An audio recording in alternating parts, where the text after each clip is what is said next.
अब देखेंगे हम लोग मिर्जर और एक्विजिशन क्या होता है।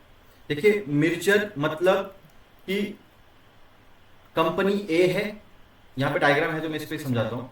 कंपनी ए है, ये मिर्ज करेगी कंपनी बी को और एक नई कंपनी बन जाएगी। मतलब ये दोनों कंपनी पूरी तरह से मिर्ज हो गई और एक नई कंपनी हो गई तैयार, पूरी तरीके से एक नई कंपनी तैयार हो गई। मिर्जर में एचडीएफसी बैंक और एचडीएफसी एलटीडी मिल के एक नई कंपनी तैयार हो गई। ठीक है, क्लियर है। कंपनी सी, उसका नाम ही अलग हो गया टोटली। ठीक है, अब एक्विजिशन में क्या होता है मालूम है आपको। कंपनी ए इसके ऊपर कब्जा, मतलब एक्विजिशन कर लेती करके पैसा देकर खरीद लेती है उसको कंपनी बी को, और both companies are owned by the company A. अब ये वाली कंपनी भी और ये वाली कंपनी भी कंपनी ए चला रही है। ठीक है, और एक होता है, और एक क्या होता है, कंसोलिडेशन। कंसोलिडेशन में क्या होगा, combines together to form a new company and the merged company are ceased to exist। जो कंपनीज, दो कंपनीज को लेंगे और उससे एक नई कंपनी बना देंगे सीधा। ठीक है, अब मिर्जर में क्या होता है देखो मैं आपको दिखाता हूं। इसको इस पे देखेंगे हम लोग, इसमें तो हमने समझ लिया। देखो अब इसमें समझेंगे हम लोग, इसमें पढ़ के समझेंगे तो ज्यादा समझ आपको समझ में आएगा क्या था, ज्यादा हार्ड नहीं है। कभी कोई, जैसे अभी आपने सुना होगा कि अदानी ने एनडीटीवी खरीद लिया, अंबुजा सीमेंट खरीद लिया। ठीक है, अब उसके पास पैसा है तो वो खरीदेगा भाई। लोग उसका मजाक उड़ा रहे हैं कि भाई डेमोक्रेसी ये वो है, भाई उसके पास पैसा तो खरीद लिया उसने। अब लोग कमेंट करेंगे नीचे, ध्रुराटी ध्रुराटी। हाँ, तो major acquisition or consolidation are corporate actions which result in change in ownership structure of the companies। ठीक है, जब कोई कंपनी बोलती है कि हम लोग मिर्ज कर रहे हैं तो दो कंपनी मिर्ज हो रही हैं। ठीक है, यहाँ पे देखो आप कंपनी ए और कंपनी बी मिर्ज होगी तो उसका एक रिजल्ट आया, to form new company. The acquire buys up the shares of the targeted company and it is absorbed into the acquiring company and cease to exist। मतलब मिर्ज कर दिया, कंपनी बी को उठाया और उसको ए में डाल दिया और जो कंपनी बी है उसको खत्म कर दिया। तो जो कंपनी बी है, इसके जो एसेट्स थे, उसके जो लायबिलिटीज थे, वो सारे चले गए ए के पास।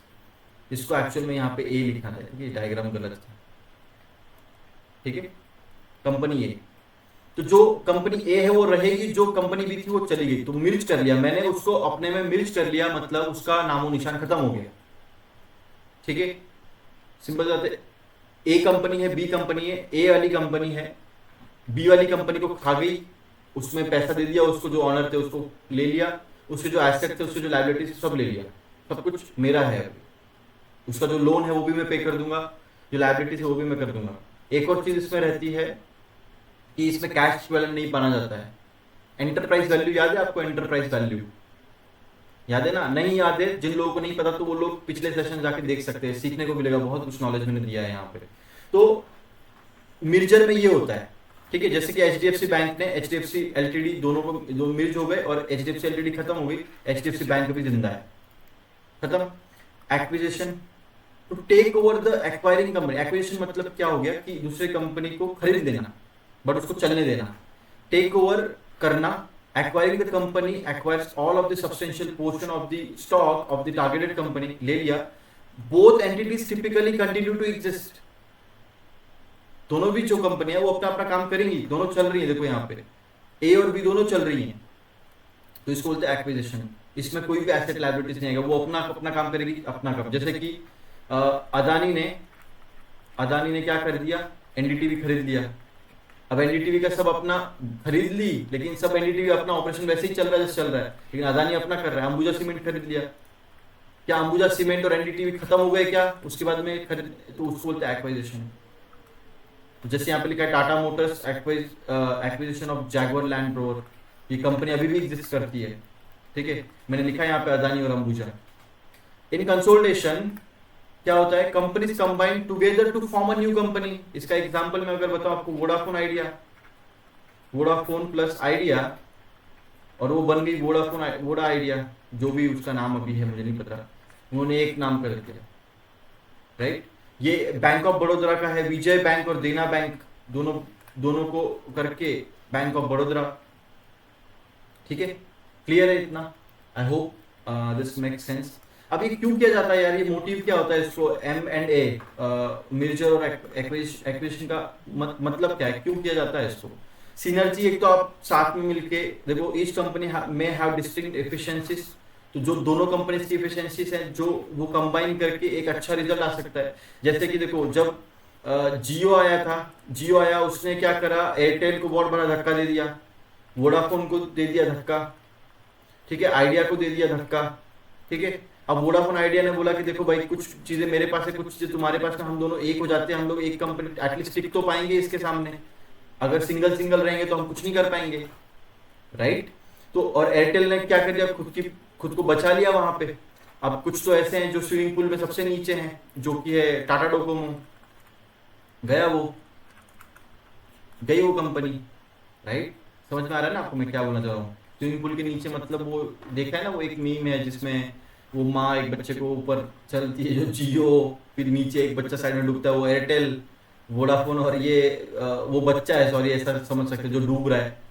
और जियो और एयरटेल जो है वो ऐसे बच्चे जो माँ उनको स्विमिंग पूल में रख रही है, और जो नीचे टाटा डोकोमो है वो जो हड्डियों का जो स्केलेटन है ना नीचे जो बैठता है जमीन में, वो टाटा डोकोमो। समझ में आ रही चीज है? थोड़ा फन वे में मैंने आपको बताया इसको, बट जो इफिशिएंसी होती है वो एक करने के लिए, कंबाइन करने के लिए जो है की जाती है। To combine entity can benefit from the economic scale, forward backward integration, ये सब चीजों के लिए ये कंबाइन किया जाता है, सिनर्जी मिलती है। सिनर्जी मतलब एकता बोल सकते हैं उसको। इंक्रीज रिवेन्यू, मार्केट जो रेवेन्यू है वो बढ़ जाता है, मार्केट शेयर बढ़ जाता है, मार्केट की जो साइज है वो बढ़ जाती है। ठीक है, जियोग्राफिकल डाइवर्सिफिकेशन मिल जाते हैं वहां पे। ठीक है, तो दूसरा टैक्सेशन, टैक्स बचाने का कैसे करती है टैक्स के लिए? जैसे अगर सिंपल सी बात है, देखो मैं आपको समझाता हूँ टैक्स कैसे बच जाता है। टैक्स बचाने के लिए क्या करती है देखो कंपनी, सिंपल सी बात है, मेरे कंपनी को 100 करोड़ का प्रॉफिट हो गया, ठीक है, 100 करोड़ का मुझे प्रॉफिट हो गया इस फाइनेंशियल ईयर में, तो मुझे इसका 35% टैक्स भरना पड़ेगा। मतलब कितना भरना पड़ेगा? 35%। 35% मतलब 35 CR मुझे टैक्स भरना पड़ेगा इसका। लेकिन अगर यार यही 100 CR अगर मैं किसी कंपनी, जो ऐसी कंपनी जो डूब रही है और मैं उसको चाहता हूं मैं खरीद लूं और मैं उसको बढ़ा सकता हूं, तो मैं उसमें 100 CR डाल दूंगा और मुझे कोई भी टैक्स नहीं भरना पड़ेगा। समझ में आ रही बात आपको क्या बताना चाह रहा हूं मैं? तो टैक्स मेरा बच जाएगा वहां पे। टैक्स सेविंग के लिए भी रिलायंस ने भी ऐसा कुछ किया था, टैक्स सेविंग के लिए वो करते, और अभी भी करते हैं लोग। आप देखो अलग अलग कंपनियां क्यों खरीद रहे हैं, कुछ तो रीजन है ना।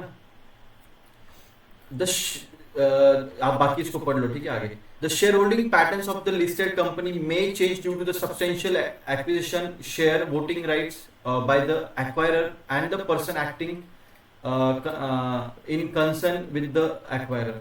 तो जो शेयर होल्डिंग पैटर्न है वो चेंज होते हैं due to the substantial acquisition. अगर आप एक्विजिशन करें तो शेयर होल्डिंग के जो पैटर्न है वो चेंज हो जाएंगे, नए लोग आ जाएंगे, नए लोगों के पास में वो शेयर्स रहेंगे। प्रमोटर्स थोड़ा अपना होल्डिंग कम कर देगा, ऐसा हो जाता है कभी कभार। SEBI substantial acquisition of share and take over regulation 1997, अगर एक्वाइजिशन के बारे में कुछ भी आता है रेगुलेशन के लिए तो ये वाला रेगुलेशन रहेगा, याद रखना है। देखो इसमें याद करने की जरूरत नहीं है, आपको वहां पे लिखा हुआ कि एक्विजिशन कौन से रेगुलेशन में आता है, तो उसमें रेगुलेशन एक्विजिशन है, आप वहां पे कंफ्यूज मत हो जाना कि यार ऐसा कोई तो रेगुलेशन ही नहीं था। फिर ये यहाँ पे है, जो है उनको खाली याद रखो कि ये हैं। Provide relevant triggers and requirements acquire, यहाँ पे सब रूल्स लिखे होंगे इस रेगुलेशन के अंदर। कैमरा मेरा लैग कर दिया,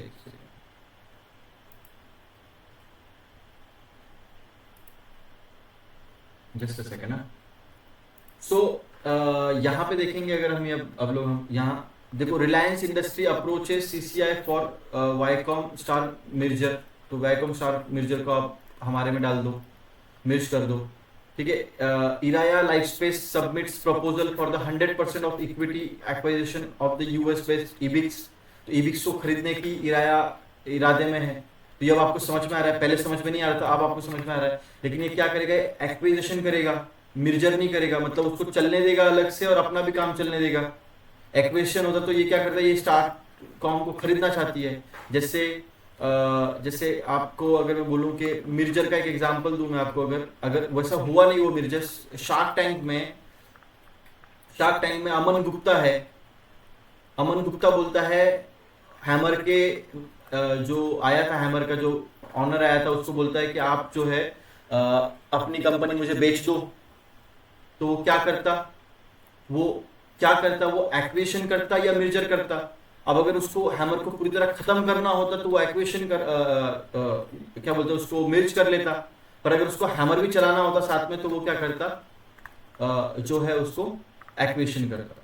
क्लियर है, समझ में आ गया चीजें क्या है? बहुत ही सिंपल वे में मैं बता रहा हूँ, इतना आसान वे में कोई नहीं बताएगा।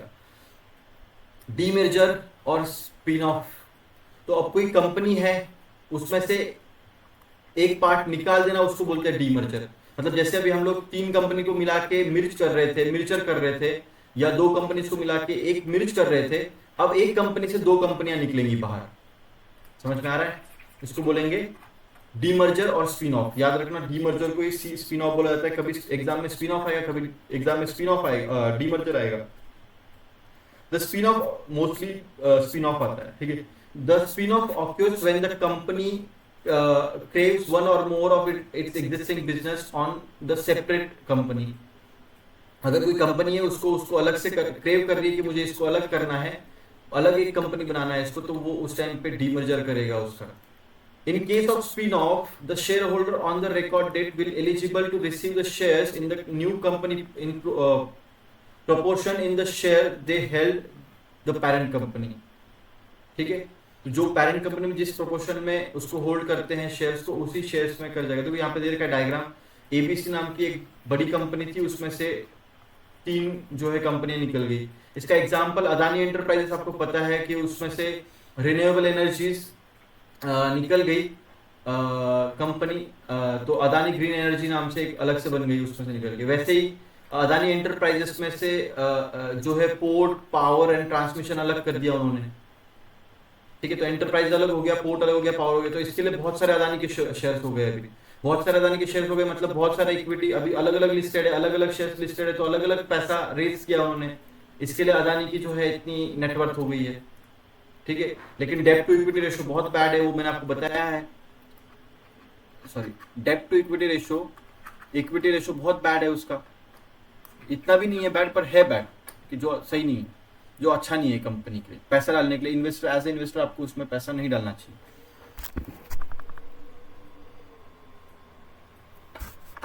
यस, क्लियर है? अब देखो यहाँ पे minority share holders to benefit from ITC hotel demerger है आईटीसी होटल का, unlock the value and improve the return ratio. ठीक है, competition commission clears ITC hotel demerger plan.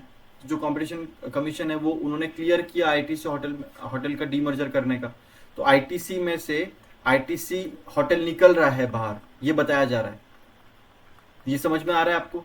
तो ऐसे अब आपको धीरे धीरे सब चीजें समझ में आएंगी। डीमर्जर क्या होता है, आपको समझ में आएगा कि मर्जर क्या है, क्या हो रहा है। ये न्यूज अब आप पढ़ के पता तो कर पाओगे क्या हो रहा है। ठीक है, अब आगे scheme of arrangement. Scheme of arrangement क्या है? स्कीम ऑफ अरेंजमेंट में आपको बताता हूं यहाँ पे अलग से थोड़ा सा समझा के। स्कीम ऑफ अरेंजमेंट मतलब क्या कि एक XYZ कंपनी है, इसने 10 लाख का लोन ले रखा है, लोन ले रखा है कितना इंटरेस्ट से? 8% से।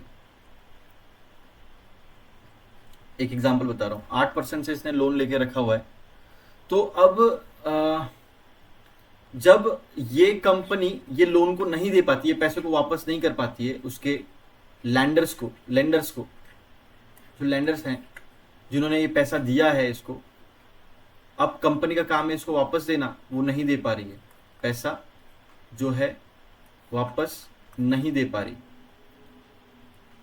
तो ऐसे टाइम पे क्या होगा कि लेंडर्स बोलेंगे कि भाई ऐसा मत करो बाबा, थोड़ा सा हम लोग चाहे तो परसेंटेज कम कर लेते हैं, या फिर थोड़ा अमाउंट छोड़ देंगे हम लोग, बट अमाउंट वापस करो हमारे लिए कुछ करो। क्योंकि अगर ये बैड हो गया डेब्ट तो फिर तुम्हारा भी नाम खराब होगा डिफॉल्टर होके, और तुम्हें भी फिर से कोई कंपनी पैसा नहीं देगी, तुम्हारे जो इन्वेस्टर है वो भी निकल जाएंगे, भग जाएंगे, और फिर तुम्हारा नुकसान होगा। जैसे पेटीएम में कुछ अभी न्यूज आया, उन्होंने डिफॉल्ट नहीं किया कुछ पैसों का, लेकिन कुछ रेगुलेशंस वो फॉलो नहीं किए, तो तुरंत इन्वेस्टर ने पैसा निकाल दिया, पेटीएम को नीचे गिरा दिया।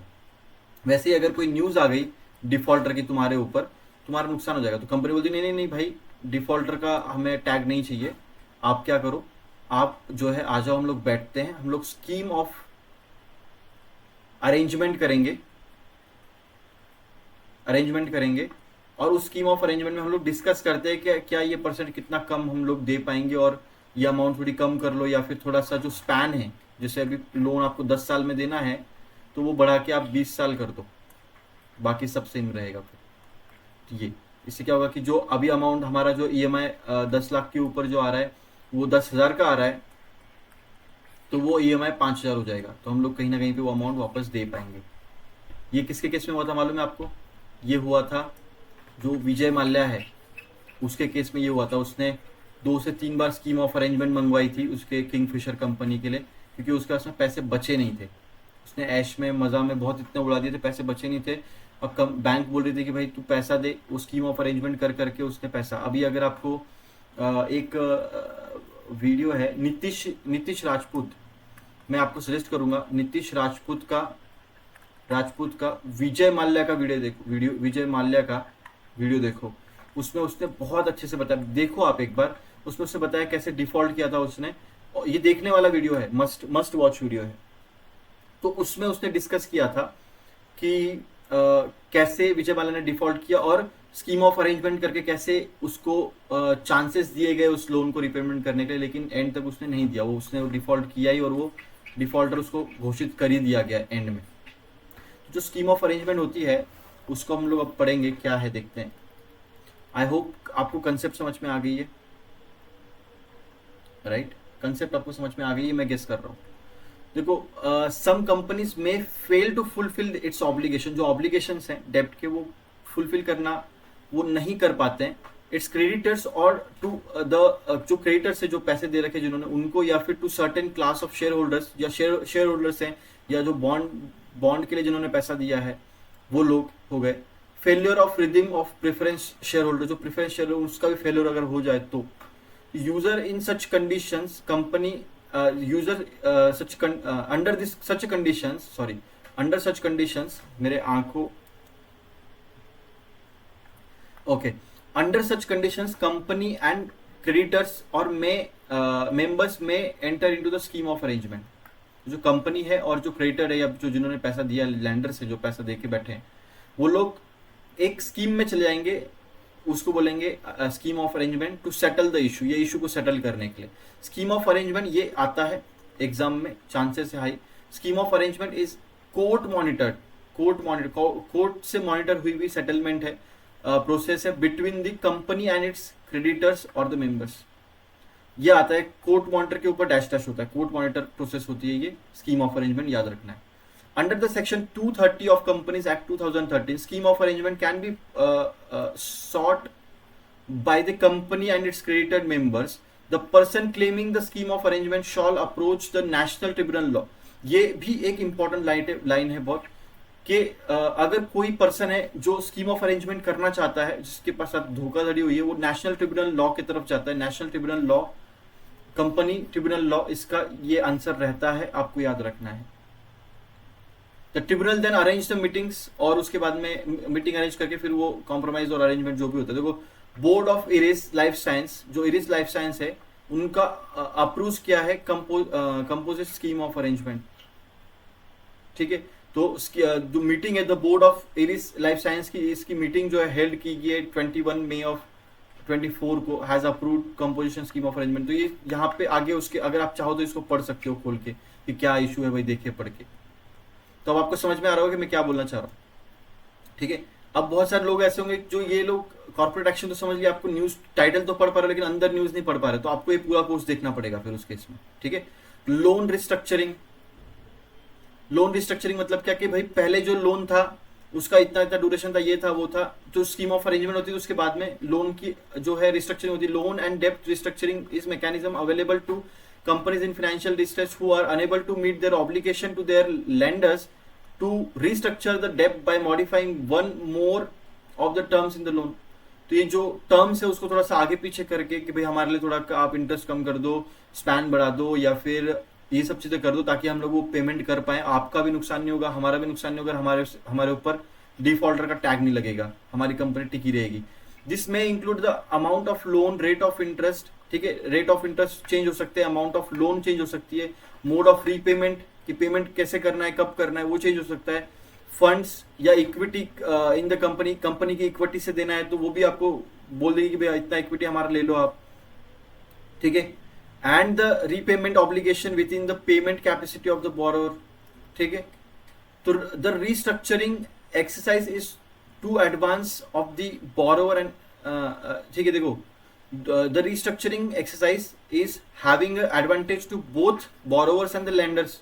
जो बोरोवर्स है उसका भी फायदा है, लेंडर्स का भी फायदा है। तो बोरोवर्स का क्या फायदा, the borrowers is given way to repay the loan in the feasible given the current state of the business and not to be declare defaulter. तो बिजनेस का फायदा ये है, कंपनी का फायदा ये है कि उनको टाइम मिल जाता है अपने तरीके से पैसा देने के लिए फिजिबल वे में, और उसकी जो करंट स्टेट है उसको देख के वो टाइम या उसको जो सब चीजें दी जाती हैं, और मतलब जो चीजें, और उसके ऊपर से जो डिफॉल्टर का टैग है वो भी नहीं लगता। The company is now able to focus on building back and its business repairing. तो जो नुकसान हो रहा है, जो पैसा उनका जा रहा था उस टाइम पे लोन्स के अंदर, जो लोग दे दे के थक गए थे, इंटरेस्ट का पैसा दे दे के थक गए थे, अब वो नहीं कर पा रहे थे, अब वो पैसा वो लोग लगा सकते हैं उसको बिल्ड करने में वापस से। जो पहले 10,000 का हफ्ता आ रहा था, 5,000 का हफ्ता आ रहा था, तो जो 5,000 बच रहे हैं वो 5,000 कहीं ना कहीं पर डेवलपमेंट में लग रहे हैं, ठीक है। The lender can expect some repayment from the loan that would otherwise have to be return of as a bad डेब्ट। जो लेंडर होता है, जो आदमी, जो लेंडर होता है, जो लोन दे रखा है जिसने, अब उसकी क्या हो गया था कि सामने वाला जब ईएमआई नहीं पे कर रहा है, उस जब स्कीम ऑफ अरेंजमेंट अप्लाई कर रहा है, दैट मीन्स कि वो लेंडर बोल रहा है कि भाई मेरा पैसा डूब चुका है अभी, तो कहीं ना कहीं पे वो बैड डेब्ट में आ गया है। लेकिन अगर अगर हम लोग कुछ स्कीम ऑफ अरेंजमेंट करते तो कुछ तो पैसा निकलेगा बाहर, तो जो कुछ पैसा है जो निकलने वाला है, जो रीपेमेंट के तौर पे मिलेगा, वो कहीं ना कहीं पे नुकसान नहीं होगा कंपनी का उतना। द प्रोसेस ऑफ डेब्ट रिस्ट्रक्चरिंग इन्वॉल्व्स एनालाइजिंग द डेब्ट पोजीशन ऑफ द कंपनी, ठीक है। रिस्ट्रक्चरिंग करना है तो जो डेब्ट पोजीशन है उसको चेक करेंगे कंपनी के। मीटिंग विद द लेंडर्स, तो लेंडर से मिलना पड़ेगा, जो लेंडर जिन्होंने पैसा दिया है उनको मिलना पड़ेगा, उनको प्रोवाइड करना पड़ेगा इन्फॉर्मेशन, करंट जो फाइनेंशियल पोजीशन, कि भाई हमारा नुकसान हो रहा है, हम लोग नहीं दे पा रहे लोन, तो आप हमारे लिए रिस्ट्रक्चर कर दो, ये सब बताना पड़ेगा उनको, सही से बात करनी पड़ेगी, डिस्कशन करना पड़ेगा, और फिर एक फाइनल जो है निकल के आएगा। The lender have to be provide a concrete business plan on how the company plans to generate the revenue required to meet the obligation under the new terms। मतलब जो नए टर्म्स है उसके हिसाब से कैसे वो ऑब्लिगेशंस पूरे किए जाएंगे, ये लेंडर को बताना पड़ेगा और उसको भी समझना पड़ेगा। जैसे अब श्रीलंका है, श्रीलंका के ऊपर आपको पता है कि बहुत ज्यादा लोन हो गया, तो उन्होंने अभी डेब्ट का रिस्ट्रक्चर फाइनलाइज किया, फाइनलाइज करना है उनको अप्रैल में उन्होंने किया है। तो ये जान की न्यूज है, अप्रैल में वो करने वाले थे, वो उन्होंने कर लिया होगा। समझ में आ रहा है आपको? ये श्रीलंका की न्यूज है, बस अब समझ में आ रही होगी रिस्ट्रक्चर क्या होता है। Buyback of shares, buyback of shares क्या होता है? बायबैक मतलब बाय, फिर से बाय करना, बाय बैक मतलब, बैक मतलब क्या, पहले हमने तुमको बेचा था अब हमें ही वापस कर दो। बायबैक करने के बहुत सारे रीजन हो सकते हैं। अ कंपनी में deploy access cash on balance sheet in various ways. तो ऐसा हो सकता है कि कंपनी के पास में एक्स्ट्रा पैसा पड़ा हुआ है अभी। देखो, आपने पैसा रेज किया था इक्विटी से और आपने पैसा रेज किया था डेब्ट से, तो ये दोनों भी लोगों का पैसा है, इसमें आपको इंटरेस्ट देना है, इसमें आपको डिविडेंड्स और क्या बोलते हैं आपको, इसमें जब लोग बेचेंगे शेयर तो शेयर की वैल्यू देनी है। तो जब आप पैसा दे रहे हो, इक्विटी है, ये डेब्ट है यहाँ पे, तो जब आप इक्विटी का पैसा, जब मतलब ये भी लायबिलिटी हुई ना एक तरीके से ये भी लायबिलिटी, दोनों भी लायबिलिटीज हैं। तो लायबिलिटीज जो होती है वो वापस देनी होती है, वो उस पर हमारा हक नहीं होता, वो कभी ना कभी चुकानी होती है। जो लायबिलिटीज है वो जब चुकानी है, तो इक्विटी जो हमारा पैसा एक्स्ट्रा बच रहा है, जो हमारे प्रोडक्टिव वे में नहीं लग रहा है, मतलब कि देखो सिंपल सी बात है, मैं समझाता हूँ। देखो, मुझे 500 रुपए का प्रॉफिट हो गया, ठीक है, सॉरी ऐसे नहीं, रुको एक सेकंड, मैंने पैसा रेस किया, मैंने लोन ले रखा है 1000 रुपये का लोन लिया है मैंने और 1000 रुपये का इक्विटी ले रखा है मैंने, ठीक है। अब 1000 रुपये का लोन ले रखा है, 1000 रुपये का इक्विटी ले रखा है। आप चीज को समझो ध्यान से, ठीक है। तो जो डेप्ट है वो 1000 रुपये का, इक्विटी 1000 रुपये का है। अब मुझे एक टाइम आ गया कि ये 1000 और 1000 रुपये 2000 रुपये मैंने यूज करे और उससे मैंने क्या करा, प्रॉफिट जनरेट करा 3000 रुपये का, या 3000 बोलने से अच्छा, हाँ 3000 रुपये का। तो अब इसमें से क्या कर दिया मैंने, 3000 रुपये का जो प्रॉफिट जनरेट किया इसमें से मैंने 1500 रुपये रख लिए मेरे ऑपरेशंस के लिए, मेरे बाकी और कंपनी को भी चलाना है आगे तो उसके लिए रख लिए मैंने। तो जो 1500 रुपये जो बचे पीछे, उसमें से मैं जो है 1000 रुपये यहाँ पे लोन देकर खत्म कर दूंगा। मेरे पास में 1000 रुपये मैंने लोन देकर खत्म कर दिया, लोन जो था डेप्ट था खत्म कर दिया, शॉर्ट टर्म था लॉन्ग टर्म था जो भी था मैंने खत्म कर दिया रिपेमेंट करके। लेकिन 500 रुपये जो है अभी मेरे पास बचे हैं। अब इनका ना ऐसा कोई प्रोडक्टिव यूज है नहीं, क्योंकि मैंने जो कंपनी बनानी थी, जो भी कुछ बनाना था वो मैंने बना दिया, उससे मुझे प्रॉफिट आता है, अभी एसेट से मुझे पैसा मिल रहा है, मेरे सब कुछ अच्छा चल रहा है। मुझे इन 500 रुपये की कोई जरूरत नहीं। तो ये अगर अकाउंट में पड़े रहेगा, ऐसे ही, तो इसका कुछ यूज नहीं है। तो मैं क्या करूंगा, इसको मैं फिर से इक्विटी वालों को दे दूंगा और मेरा बायबैक कर देता हूं मैं 50% जो शेयर्स मैंने डाले थे बाहर। तो मैंने जो टोटल 100% शेयर, मतलब देखो सिंपल, मेरे पास में 100 शेयर थे, उसमें से मैंने 80 शेयर्स मेरे पास रखे, 20 शेयर्स मैंने पब्लिक को दिए थे। अभी पब्लिक में से जो 20 शेयर्स थे उसमें से 10 शेयर मुझे वापस चाहिए। समझ में आ रही बात? 10 शेयर्स मुझे वापस चाहिए, तो फिर 50% जो है मैं यहां पे बायबैक कर देता हूं, ठीक है। क्लियर है ये? इससे हुआ क्या कि जो लायबिलिटी से वो कम हो जाएंगी। अब लोग बोलेंगे हम तुमको क्यों बेचे, हम मार्केट में बेच देंगे, हमारा क्या फायदा होगा तुमको बेच के। हम कोई जो सेलर है सेकेंडरी मार्केट में उसको बेच देंगे, तुमको देके फायदा क्या हमारा। कंपनी बोलती नहीं नहीं आपको फायदा हम देंगे, अभी प्राइस चल रहा है 100 रुपए, हम आपको 110 रुपए पे आपसे खरीद लेंगे, जैसे विप्रो का बायबैक था। तो इसके पीछे एक और रीजन भी हो सकता है, कंपनी चाहती है तो सारे शेयर्स लेके, कंपनी पब्लिक होती है ना जब, तो कंपनी को ना सेबी के सारे रूल्स मानने पड़ते हैं। सेबी जो बोलेगी वो करना पड़ता है, नहीं तो फिर फाइन लगता है, बड़े बड़े फाइन ठुक जाते हैं, ठीक है। अगर देखो सिंपल सी बात है, पहले आपकी कंपनी प्राइवेट थी, आपने किसी से पैसा नहीं लिया था, आप किसी से लोन ले लो, हमें कोई दिक्कत नहीं, सेबी बोलेगी हमको कोई प्रॉब्लम नहीं, आप लोन ले लो, उसको पे करो, कैसे करना नहीं करना है वो आपके 2 पार्टीज के बीच की बात है। बट अगर आप लोगों से लोन ले रहे हो, बॉन्ड्स इशू करके या डिबेंचर्स इशू करके, तो भाई आपको संभल के करना पड़ेगा, सब चीजें सही से देनी पड़ेगी, नहीं दोगे तो फिर हम आपके ऊपर फाइन ठोकेंगे। ये तो एक तरीका हो गया। दूसरा, अगर आपने इक्विटी से रेज किया है पैसा, तो सेबी बोलेगी भाई तुमने पैसा रेज किया है तो लोगों को तुमने शेयर्स दिए हैं, राइट, तो कहीं ना कहीं पे जो भी रेगुलेशन है वो तुमको सही से करने हैं, ठीक है। तो अब जब आपने, पहले आपकी प्राइवेट कंपनी थी, आपने उसको पब्लिक कर दिया शेयर्स इशू करके, अब वापस पब्लिक से प्राइवेट करना है तो आप क्या करोगे, आपको शेयर्स को बायबैक करना पड़ेगा। जैसे कि इलॉन मस्क, तो ट्विटर पहले शायद से पब्लिक कंपनी थी, तो इलॉन मस्क आता है बोलता है मैं इतने इतने प्राइस पे बायबैक कर रहा हूँ शेयर्स को, तो सारे शेयर्स उसने वो खरीद लिए, तो उसको उसने क्या कर दिया, पब्लिक से वापस प्राइवेट कर दिया ट्विटर को। अभी पब्लिक है या प्राइवेट है मुझे पता नहीं, आई डोंट नो, बट मैं शायद मुझे ऐसी न्यूज़ कभी मिली थी तो इसके लिए मैं बता रहा हूँ। सो अगर मैं इनकेस गलत हूँ तो उस केस में आप समझ लेना, बट आपको कंसेप्ट समझ में आ गई ना, क्या थी कंसेप्ट समझ में आ गई होगी।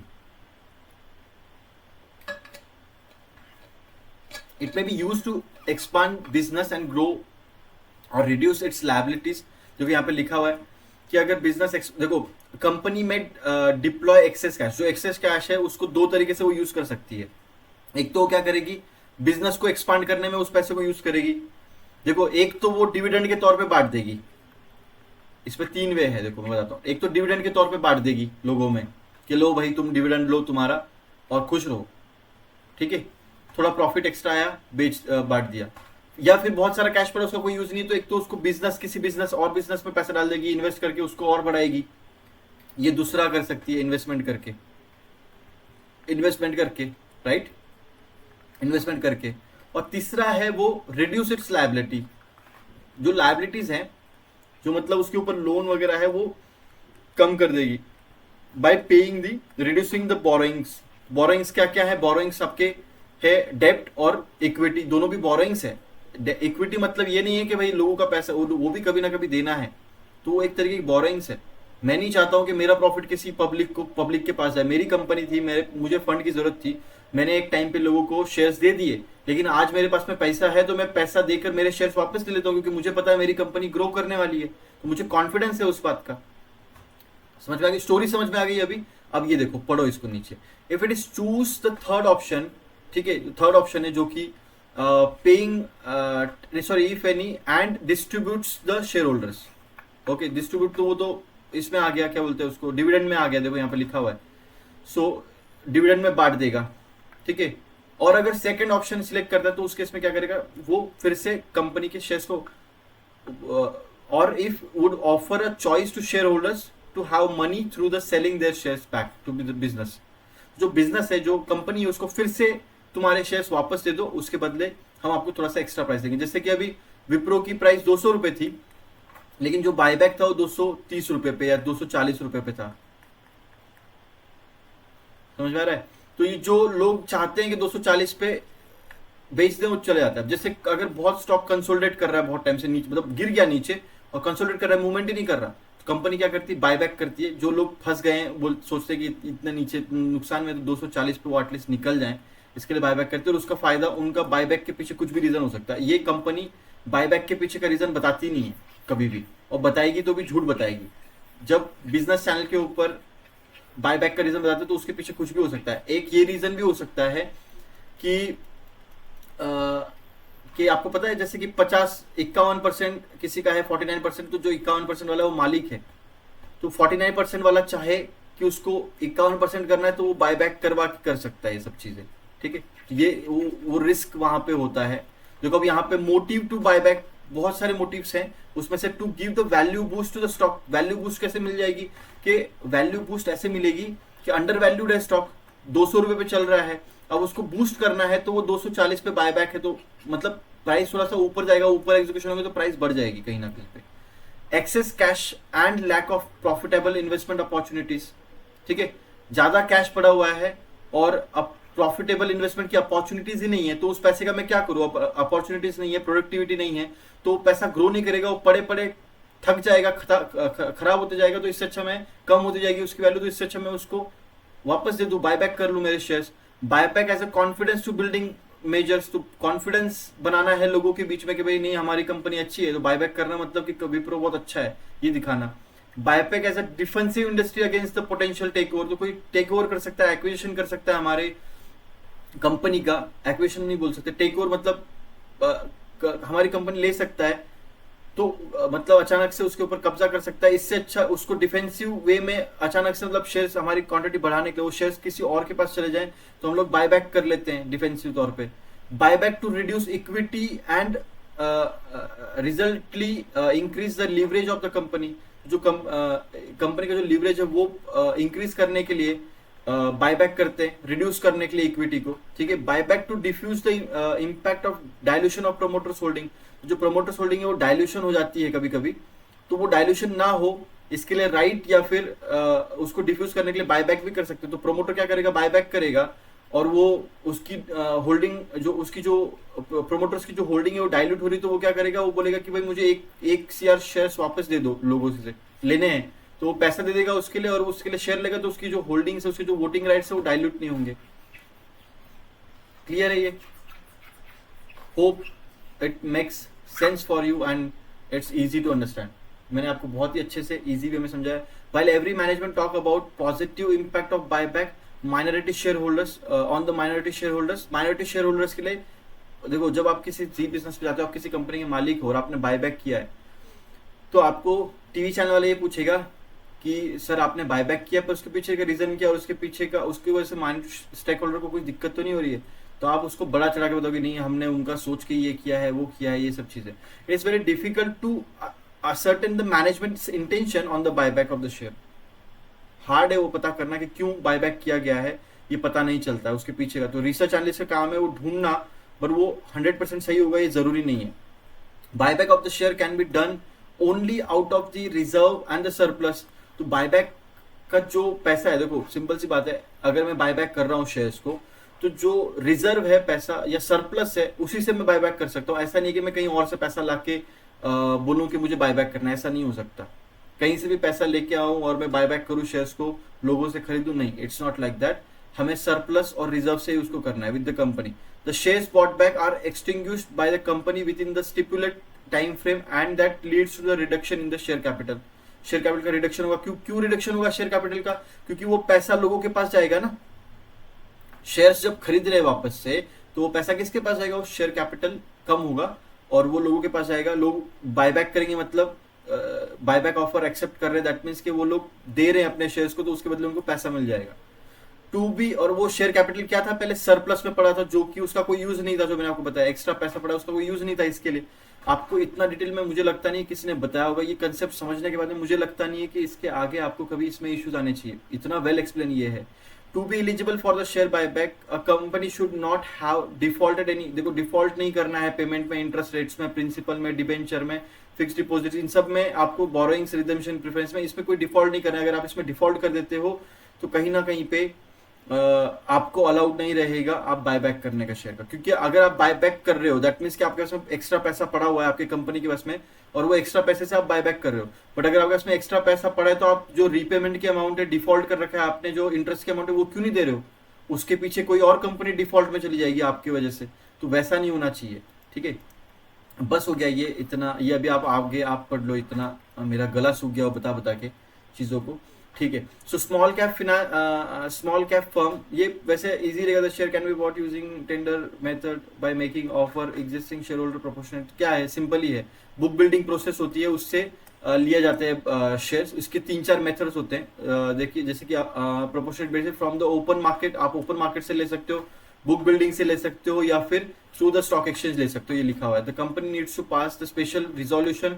आपको पहले बायबैक करने से पहले सही से बताना पड़ता है लोगों को कि भाई हम लोग बायबैक कर रहे हैं, दैट्स ऑल, ठीक है। स्मॉल कैप फर्म शेवियो to buyback the shares worth 31.5 CR. 31.5 CR का जो है वो करना है, और एक शेयर की कीमत 1800 रुपये दे रहे हैं वो लोग। तो देखो, अब यहाँ पे देखो आप, शेवियो डिक्लाइन द 5.3% डिक्लाइन, हाँ 1476 जो है उसकी वैल्यू चल रही है, लेकिन जो शेवियट है वो लेने के लिए रेडी है 1800 रुपये पे शेयर्स को। Ajanta pharma buyback should investor, देखो इसका अजंता फार्मा का बायबैक आया था, तो क्या इन्वेस्टर ने डालना चाहिए? तो आप ये न्यूज़ पढ़ोगे तो आपको समझ में आएगा आपके क्या, क्यों लेना चाहिए, क्यों नहीं लेना चाहिए। पहले नहीं आता होगा, अब आएगा। Delisting, relisting of the share. Delisting क्या होता है? डीलिस्टिंग मतलब अनलिस्ट करना, रीलिस्ट मतलब कि रीलिस्ट करना वापस से, मतलब लिस्ट कर देना स्टॉक को वापस से। Delisting of the share refers to the permanent removal of the share of the company from being listed on the stock exchange. तो जो देखो, इसकी भी स्टोरी है, सिंपल से आप समझ लो। कंपनी है, अगर वो स्टॉक मार्केट में लिस्टेड है, तो उसको दो तरीके से डीलिस्ट किया जा सकता है। एक तो उसने कुछ रेगुलेटरी कंप्लायंस में घटपट की है, कुछ गड़बड़ करी है, कुछ प्रॉब्लम करी, तो सेबी बोलती है तुमने कंप्लायंस फॉलो नहीं करे, निकलो तुमसे, तुम्हारा कोई हक नहीं है यहाँ पे रुकने का। जैसे पेटीएम का एक एग्जाम्पल हो गया, अभी तक तो शायद किया नहीं है उसको लिस्ट, लेकिन कर सकते क्योंकि वो कंप्लायंस फॉलो नहीं करते हैं सही से। एक्चुअली उनको आरबीआई ने धक्का दिया है, सेबी ने नहीं दिया है। दोनों भी रेगुलेटरी बॉडीज हैं, दोनों भी बोलते हैं कि हमारे रेगुलर्स आपको कंप्लायंस फॉलो करने पड़ेंगे। क्यों करने पड़ेंगे? क्योंकि सेबी और आरबीआई हमारे लिए, हमारे इंटरेस्ट को प्रोटेक्ट करती है। सेबी और आरबीआई चाहती है कि हम लोग सेफ रहें, हम हमारे जैसे छोटे लोग सेफ रहें इन बड़े बड़े कंपनी से। अगर ये लोग नहीं होते तो अभी तक बहुत बड़े बड़े स्कैम होके लोग चले होते। एक और कॉर्पोरेट बॉडी है, वो है ईडी, जो है ईडी है, सेबी है, ये लोग हमारे प्रोटेक्शन के लिए काम करते हैं। तो अगर कोई कंपनी किसी रीजन से कंपलसरी डीलिस्टिंग, मतलब क्या कि नॉन कंप्लायंस रेगुलेशन है, तो उस केस में इसको कंपलसरी डीलिस्टिंग बोलेंगे। कंपलसरी डीलिस्टिंग मतलब share delisted on the account of non compliance regulation. SEBI की तुमने बात नहीं मानी तो उन्होंने हटा दिया। दूसरा है वॉलंटरीली, मतलब कि इसके पीछे खुद से डिलिस्ट करना खुद को। ये तब होता है, खुद से डिलिस्ट तब होता है जब कंपनी थक जाती है सेबी के रेगुलेशंस फॉलो करके, या उनको कंपनी प्राइवेट करनी, या फिर कुछ ऐसी स्ट्रैटेजी जो रेगुलेशंस के अंडर नहीं आती है, तो वो खुद को प्राइवेट करती है, ठीक है। तो प्राइवेट करने के लिए क्या करेगी? खुद को डिलिस्ट करेगी स्टॉक मार्केट से। उसके लिए उसको क्या करना पड़ेगा? जो लोगों ने शेयर्स, जो लोगों को शेयर्स दे रखे हैं, वो लोगों से फिर से लेने पड़ेंगे और पैसे उनको देने पड़ेंगे वैल्यू के हिसाब से, और वो भी एक्स्ट्रा वैल्यू के ऊपर देने पड़ेंगे। कुछ लोग उसमें से ऐसे होते हैं जो मतलब एक्स्ट्रा ऑर्डिनरी लोग होते हैं वो बोलते हैं कि हमको देना ही नहीं है, हम शेयर्स रखना चाहते हैं, हमको चाहिए तुम्हारे शेयर्स। तो ऐसे लोगों को फिर वो फोर्स नहीं कर सकते, कंपनी फोर्स नहीं कर सकती ऐसे लोगों को। तो यहाँ पे लिखा है, देखिए यहाँ पे जो मैंने बोला वही लिखा है, ठीक है। यहाँ पे जो है नॉन कंप्लायंस की वजह से निकाला जाता है, डीलिस्ट किया जाता है। और जो वॉलंटरी डीलिस्टिंग होती है उसमें कंपनी को choose to get share delisted to go private, private कर ले। इसके लिए the motive may range from the regulatory reporting complexities and compliances overhead. तो ये कॉम्प्लायंस जो है बहुत ओवरहेड लगते हैं या ये सब चीजें इश्यूज लगती तो वो डीलिस्ट कर देते हैं खुद को, ठीक है। Any voluntarily delisting has to be defined as the regulatory by the SEBI. जो वॉलंटरीली डीलिस्टिंग होती है उसको भी सेबी के थ्रू ही जाना पड़ता है, और जो कंपलसरी है उसको तो सेबी खुद निकालती है किक करके। तो यहाँ पे लिखा है देखो, authorities find in regulatory in listed company. तो जो अथॉरिटीज है, जो सेबी है, वो देखती है कि भाई कुछ तो इरेगुलरिटीज है, तो कंपनी को जो है नोटिफाई किया जाता है कि भाई करो, पर कंपनी कोई एक्शन नहीं लेती, कोई रिस्पॉन्ड नहीं देती, तो कंपनी को डिलिस्ट कर दिया जाता है सीधा, ठीक है। कंपलसरी होगा तो फिर सेबी बोलेगी जाओ अभी लोगों का पैसा वापस दो, उनसे शेयर वापस खरीदो, लेना पड़ेगा। 25% लोगों से ज्यादा लोगों ने अपने, जो भी लोग टोटल हैं जिन्होंने शेयर्स खरीदे, वो उसमें से 25% से ज्यादा लोगों ने पैसा देना चाहिए तुमको, पर 25% ज्यादा लोगों का पैसा तुमको वापस देना और शेयर्स लेना ही है एनी हाउ, तभी डिलिस्टिंग होता है एक्चुअल में। SEBI regulation among the other things required that the promoter group provide an exit opportunity to the share holder. SEBI के रेगुलेशंस के साथ सेबी बोलती है अगर आप डिलिस्ट कर रहे हो अपने मर्जी से, प्राइवेट होना है आपको, जो भी करना है, तो आपके जो लोगों के पास में आपके शेयर्स हैं उनको एग्जिट करने का चांस तो आप पहले, ठीक है, उनको एग्जिट करने का चांस मिलना चाहिए, ऐसा सेबी बोलती है।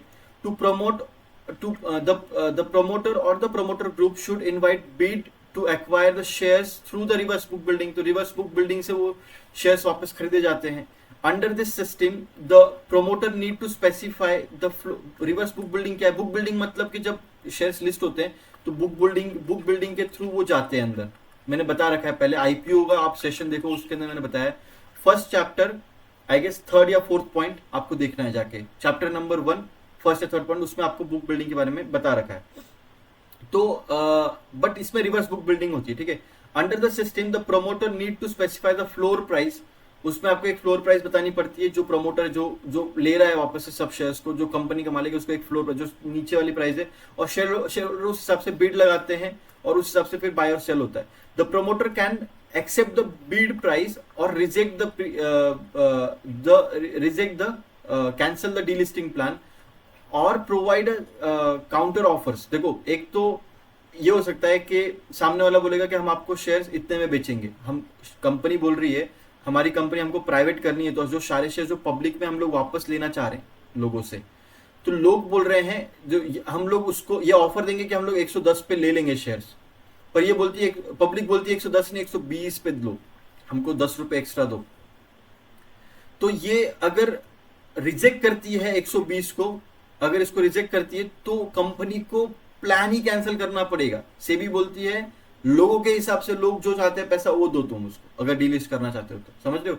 तो ये प्लान ही कैंसिल करना पड़ेगा, या फिर आपको इसको काउंटर ऑफर करना पड़ेगा। तो यहाँ पे वही लिखा है कि एक तो प्रमोटर एक्सेप्ट कर सकते हैं बिड को, या फिर उस प्लान को ही, डीलिस्टिंग के प्लान को कैंसिल कर सकते हैं, या फिर काउंटर ऑफर दे सकते हैं पब्लिक को। तो ये बोलेगी 110 नहीं, आपका 120 नहीं, चलो 105 में फाइनल करते हैं।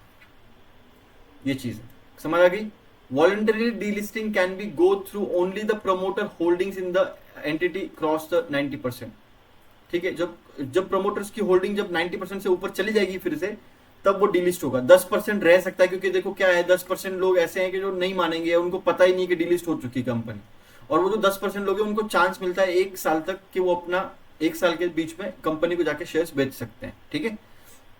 If that is not possible then company can not delist. Company, अगर ये पॉसिबल नहीं हुआ, 90% क्रॉस नहीं हुआ, तो कंपनी डिलिस्ट नहीं हो पाएगी।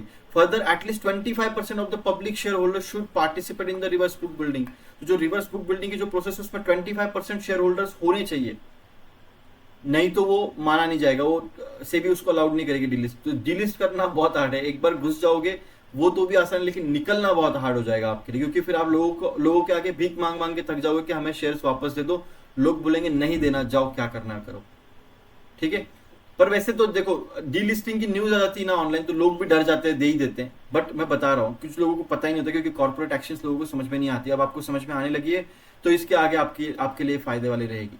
If the company is delisted with the some shares still held by the public, then such shareholders have rights to share their shares to the promoter. Promoter may offer buy to that shares exit within the 1 year. Okay, 1 साल का time देता है promoter. No minority share holder can force, देखो जो minority share holder कौन है, आप और मैं, हमको फोर्स नहीं किया जा सकता कि भाई शेयर दे हमारा चुपचाप वापस, नहीं। हम जब तक हमारे पास रहेंगे तब तक हमारे राइट्स है उसके ऊपर, और कोई हमें फोर्स नहीं कर सकता। प्यार से बोलेंगे, मेहनत से कुछ भी करेंगे। आपने देखा होगा बहुत बार ऐसा होता है कि आपने कुछ मूवीज में देखा होगा, शेयर चाहिए होते हैं तो शेयर्स लेके, फोर्स करके शेयर्स लेके कब्जा कर लेते कंपनी के ऊपर, ऐसा कुछ होता है। अ डीलिस्टेड शेयर कैन बी कम, देखो ये बहुत इंपॉर्टेंट पॉइंट है, इसके ऊपर आता है क्वेश्चन।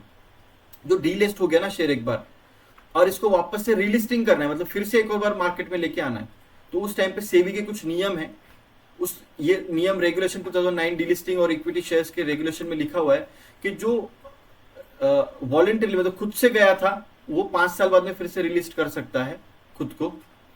पर जो जिसको हमने भगाया गया था, उसको 10 साल बाद में वापस आ सकता है वो, ठीक है। जिसको हमने किक किया था उसको हम लोग 10 साल, तो वहां पे लिखा है जो कंपलसरी डीलिस्टिंग हुए हैं, जो हमने कंपलसरी सेबी ने हटाया है, सेबी उनको फिर से 10 साल बाद में अलाउड करती है, लेकिन इस बार सब चीजें सही होनी चाहिए। बट अगर जो लोग खुद से गए थे उनको भी ऐसा नहीं कि तुम अब कभी भी आओ कभी भी जाओ घर तुम्हारे, फिर एक बार तुमने डीलिस्ट कर दिया तो 5 साल रुकना पड़ेगा फिर से, तो कंपनी 5 साल रुक के फिर से लिस्ट करती खुद को। क्लियर है इतना? कुछ डाउट नहीं है इसमें? आई होप सब क्लियर है। कॉर्पोरेट एक्शन आपको समझ में आ रही है सारी। अब देखो यहाँ पे लास्ट पॉइंट है, शेयर स्वैप क्या होता है। शेयर स्वैप क्या होता है? कुछ भी नहीं है, एक शेयर, एक कंपनी से दूसरे कंपनी को शेयर्स में ही पैसा देना। देखो अदानी एंटरप्राइज है, अब वो जाके एनडीटीवी को खरीदेगी। अब एनडीटीवी बोलता है कि आप हमें कैश देने से अच्छा अदानी के शेयर्स दे दो, राइट? तो उस टाइम पे उसको बोलेंगे शेयर स्वैप। तो अभी अदानी ने शेयर दिए, तो उसके बदले क्या मिलेगा? कंपनी थोड़ी मिलेगी, कंपनी के भी तो शेयर्स ही मिलेंगे ना। तो शेयर्स का स्वैपिंग हो गया, हमारे शेयर्स आप ले लो, आपके भी शेयर्स हमें दे दो। क्लियर है? सब चीजें ओके हैं फिर। So swap simply means exchanging for something. According to the share swap, it means exchanging the one set of share with another set of shares. कि भाई आपको, आपकी कंपनी हमने 10 लाख रुपए में खरीदी, तो rather than हम आपको 10 लाख रुपए देने, कैश देने की जगह पे या फिर चेक से देने की जगह पे, आपको हम क्या करते हैं, उस जगह पे हम आपको जो है 10 लाख के शेयर्स दे देते हैं अदानी के। हमारी कंपनी भी अच्छी चल रही है, प्रॉफिट करती है, आपको फायदा ही होगा, ऐसा होता है। क्लियर है सब चीजें? ठीक है। ऐसा हुआ नहीं था अदानी और एनडीटीवी के केस में। आप बोलेंगे जज भाई ये तो आपने गलत बताया। नहीं, मुझे भी नहीं पता क्या हुआ था, लेकिन बता रहा हूँ शेयर स्वैप होता है। The term share swap is often used during the merger और द एक्विजिशन। एक्विजिशन और मर्जर के टाइम पे ये होता है, मर्जर और एक्विजिशन में होगा ना obviously, of the company when the acquiring company used to own stock. मतलब देखो कब होगा, जब एक कंपनी दूसरे को खरीद रही तभी होगा। मैंने अभी आपको वही बताया, अदानी एनडीटीवी को खरीदेगा तब, तो एक्विजिशन होगा, मर्जर होगा, तभी ये सब स्वैप की न्यूज आती है। Each shareholder of acquirer company receives predetermined amount of shares from the acquiring company. जो एक्वायर कर रही है कंपनी को, उससे एक प्रीडिटरमाइंड प्राइस या अमाउंट के ऊपर आपको एक शेयर्स मिल जाते हैं। Before the swap occurs each party must accurately value its company. क्योंकि देखो अदानी जो है अगर शेयर दे रहा है 800 रुपए एक शेयर दे रहा है, तो क्या ये ज्यादा तो नहीं है वैल्यू इसका? तो जो सामने वाली कंपनी है वो 800 रुपए पे ले तो लेगी अभी, लेकिन कल को प्राइस गिर गया, वैल्यूएशन ज्यादा था उसका इसके लिए, तो ये अगर गिर के 600 रुपए आ गए तो हर एक शेयर के ऊपर 200 रुपए का नुकसान लेना पड़ेगा एनडीटीवी को। तो वो नहीं लेना चाहती है, इसके लिए वो पहले अदानी को बोलेगी कि आप जाके वैल्यूएशन करा के लाओ अच्छे से। वैल्यूएशन में आया 600 रुपए, तो 600 रुपए के हिसाब से होगा, समझे? 600 रुपए के हिसाब से सारे ट्रांजेक्शन होंगे। तो एक्यूरेटली वैल्यू करना पड़ता है its company to their fair swap ratio, तो स्वैप रेशियो फेयरली आ जाए इसके लिए। तो BoB share swap ratio for merger to turn देना, विजया बैंक, इसके बारे में लिखा है कि क्या है नीचे, वो आपको न्यूज पढ़ना है। शेयर स्वैप की डायग्राम है कि एबीसी फर्म है, वो शेयर्स देगी, उसके बदले शेयर्स लेगी। क्लियर है? सो आई होप अभी आपको सारे के सारे कॉर्पोरेट एक्शंस क्लियर हो गए। वीडियो आपने पूरा देखा है, थैंक्स उसके लिए। लाइक करो वीडियो को, कमेंट करो, लाइक करो प्लीज़ यार, बहुत ज़रूरत है आपके लाइक की, कमेंट की। और MCQs के लिए आपको यूडेमी की लिंक नीचे दे रखी है। जो फार्मूला शीट है वो आपको टेलीग्राम के चैनल में मिल जाएगी, telegram.me/nifty में आपको मिल जाएगी, उसका भी डिस्क्रिप्शन में लिंक दे रखा है।